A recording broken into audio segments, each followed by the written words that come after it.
Hi there, and welcome to this lesson on the legal matters related to customs and importing. Over the next few minutes, I will outline some of the things you need to know in order to stay on the right side of the law when you make an import. Making sure you can import your item legally and according to your country's regulations is a necessary part of the import process. Thankfully, the number of customs and importing regulations is relatively few. However, we do recommend using a customs broker the first time around. Even so, you'll make things a lot easier for yourself now if you get a good grasp of what is required. In some cases, the company you are purchasing from, or the shipping company, DHL or FedEx for example, will handle all the importation forms for you. For very small imports weighing under 150 pounds or 68 kilograms, which is the maximum weight these shipping companies can handle, you'll be able to pick these up from the post office and pay the customs duty there, or you'll receive notification that your goods are being held at a location pending the payment of import duty and where and when you can pick them up. However, it is likely you'll need to import larger amounts than this, either container loads or half containers, in order to get the best discounts possible. Before you order your product, don't forget to check up on restrictions and special licenses required. Some countries have very specific regulations about prohibited or restricted goods. While many countries prohibit items you might expect, drugs, chemicals, etc., some restrictions can take you by surprise. For example, you can't import shoes to Italy or cultural and heritage goods to Australia. The easiest way to find information is by going to customs websites for your country and the countries you wish to sell your item to.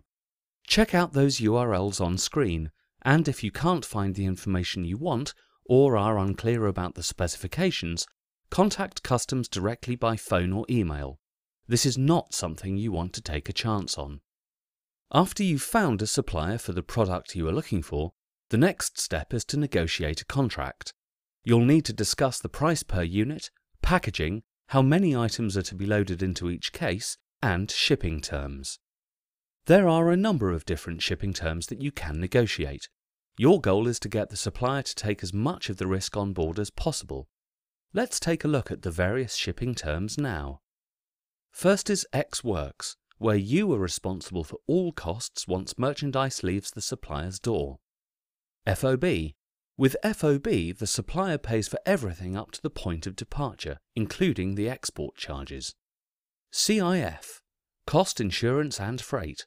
In this case, the supplier pays to send the goods to the port of destination and arranges the minimum cover marine insurance. Then you have DDU, Delivered Duty Unpaid, where the supplier pays for all costs to deliver to the buyer's door with the exception of duties. DDP/Carriage Paid, Delivered Duty Paid. The supplier delivers to the buyer's door and pays all of the costs including duties. The most common shipping quote is FOB, or Freight on Board. This means that freight costs to the point of loading are included in the price. I should point out that FOB Factory has quite a different meaning altogether. Freight on Board Factory means that you pay onward costs to the local port or airport, and this can increase the price considerably, particularly if the company is situated inland. A better quote to get is CI&F, or Cost, Insurance and Freight. This means that in addition to the FOB price, you've been quoted insurance and freight costs. This is ideal as it means you can budget much more effectively. Or, if you are very lucky, DDP, where you pay the price of the product delivered to your door.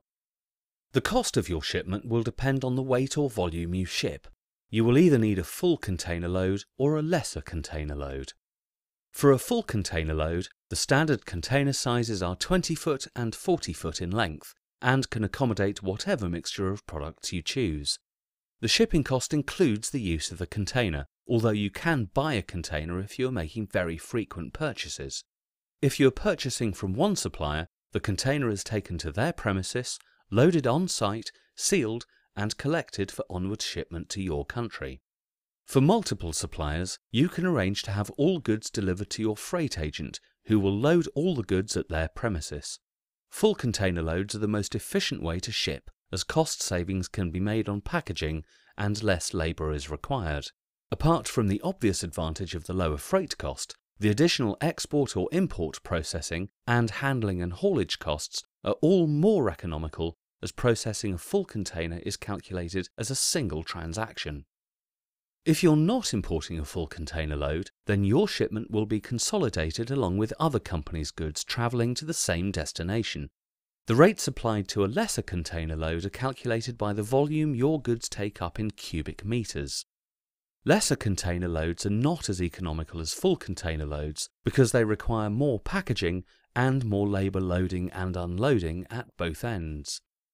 When you have negotiated a deal with a seller, including the shipping terms, price of goods, and the packaging they'll be shipped in, the seller will send you a pro forma invoice which you pay according to the arrangements you have negotiated. A pro forma invoice is basically an advance copy of the final invoice.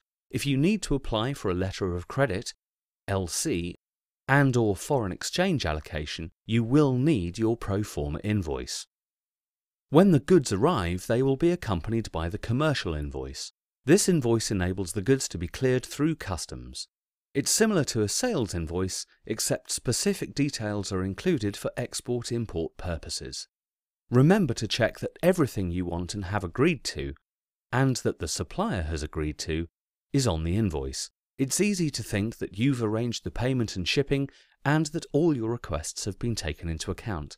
But miscommunication is common, so always double check. If you need to find your own shipper, then the best place to start is with a search in Google. Ask for quotes from a number of shipping companies before you decide which one to go with. You can often save between $100 and $500 by doing this. Let's do a quick recap on the important points from this lesson. There are relatively few regulations when it comes to importing, but you should always check with customs before making an import. When it comes to negotiating shipping terms, FOB or freight on board is the most popular. Shipping an entire container load works out more cost-effective than occupying part of a container load with other importers. For further information on importing, contact your local customs authority. Thanks for watching.